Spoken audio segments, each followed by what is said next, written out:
I want to begin, though, with a conservative radio host who calls the Zimmerman trial a sideshow.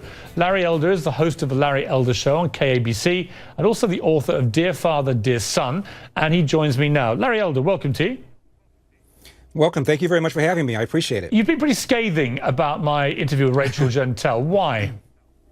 I was, because you weren't doing her any favors by condescendingly trying to convince her that she's a victim. This is a young lady who didn't apply herself, a 19-year-old who's still in high school. Instead of saying, young lady, take this as an opportunity to take stock of your life, you treated her like she was a victim. And that's how you're doing this whole thing about race and racism. 7,000 murders last year, Piers, of black people. Almost all of those were committed by black people. Since Trayvon Martin has his unfortunate death, there have been 480 blacks killed in Chicago alone. 75% of those crimes have been unsolved. Where are the cameras? Where are the shows? It's outrageous to act as if Black America should fear some non-black guy stalking some black kid at night. The likelihood of a black person being killed by a non-black person is extremely remote, which is why this became a big national issue in the first place, Piers. Right. It's perfectly possible, as we have shown on this show many times, to be just as exercised by what is happening in Chicago, which is an absolute national disgrace to America, frankly, in terms of the outlandish. But you're not, Piers. No, but I am. There's 7,000 murders last year. I don't think you watched my show, Larry. Wait a minute. I don't think you watched my show. Half of the murders in this country are committed by black people, even though black people are 12% of the population, which means 6% of the population is committing almost half the murders. And you throw out the old people and the young people, Piers, you're talking about 3% of the population committing almost 50% of the murders. Fine. This is why commonsensical people Larry, profile. if you just calm down for a moment, Larry, here's the point I was going to make. I'm quite calm. I'm just bothered by how you're handling all of this, making black people let me speak, Larry. It's nonsense. It's nonsense. Larry, you're a liberal guy, bleeding heart liberal person. You think you're doing something for black people. You're not. You're making black people feel as if they're under siege. And it's not true. It's an outrage. Thank you, Larry. If I could just get a word in, that would be great. Sure. Here's my point. I completely agree with everything you're saying about Chicago.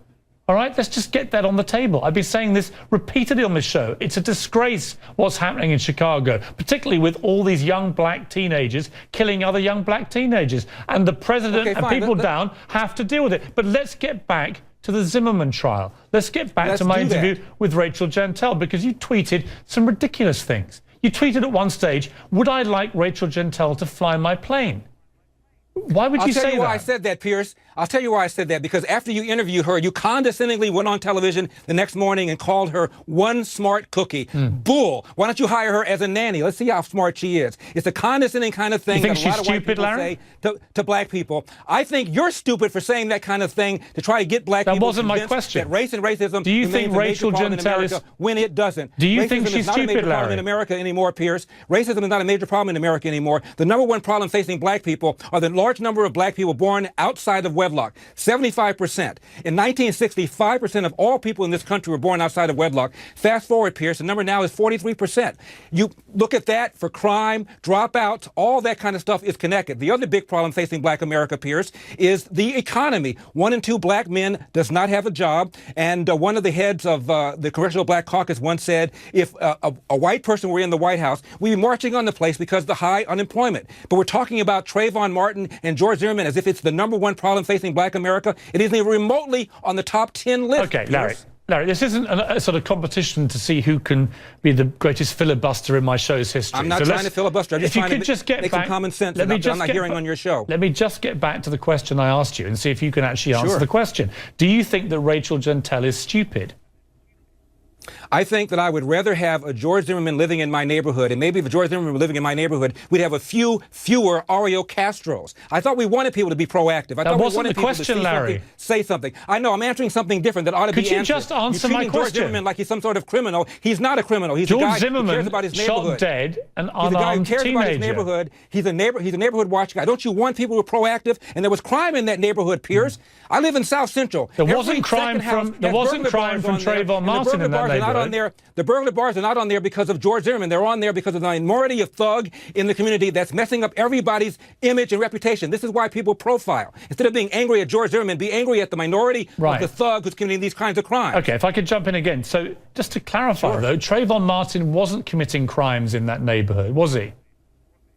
It was an unfortunate incident Two people had preconceived notions about each other. It never should have been happened. Doesn't make George Zimmerman a criminal. I used to work in the DA's office, Piers. I'm telling you, it was a dog case, a reasonable doubt case. Nobody I know would have filed the case. Yeah, well, we disagree, obviously, about that. I think it's completely wrong. Obviously. That George Zimmerman should get no punishment at all for killing an unarmed teenager. He's got serious punishment. He can't go anywhere. Are you kidding? He's a marked man. Well, he's going to be sued civilly. He will never have a moment of peace. He killed somebody. Morally, he's got to deal with that, Piers. He recognizes that. Larry, if I may he respond, recognizes what he did. If I may respond. Sure. You know, some people would say that he's got it easy compared to Trayvon Martin, who he killed.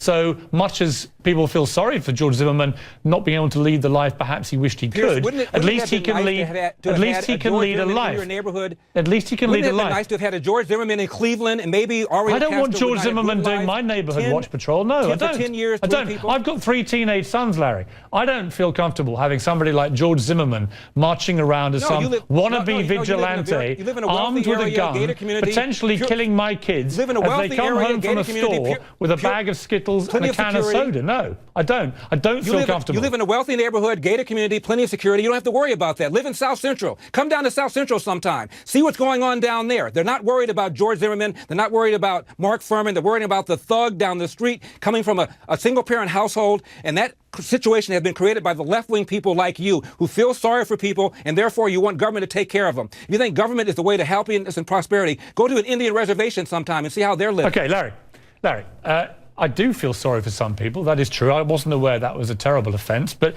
let me get back to Rachel Gentile again, because you were very scathing. You were scathing. Things to do, Piers. Larry, let me speak. Larry, you recommend the wrong things to do. If you tell people, "Oh, I feel sorry for you. Oh, this person's a bigot. Oh, this person shouldn't have cross-examined you the way he did," then all you're doing is creating a victim. You're telling Rachel Gentile that she shouldn't have to work hard. She shouldn't have to work on her diction. She shouldn't have to improve her grammar. Just have her wave the flag of victimhood, and she'll be perfectly okay. It is an outrage that the left has done to black people, and you are part of this parade. Thank you, Larry. Just out of interest, how many languages do you speak?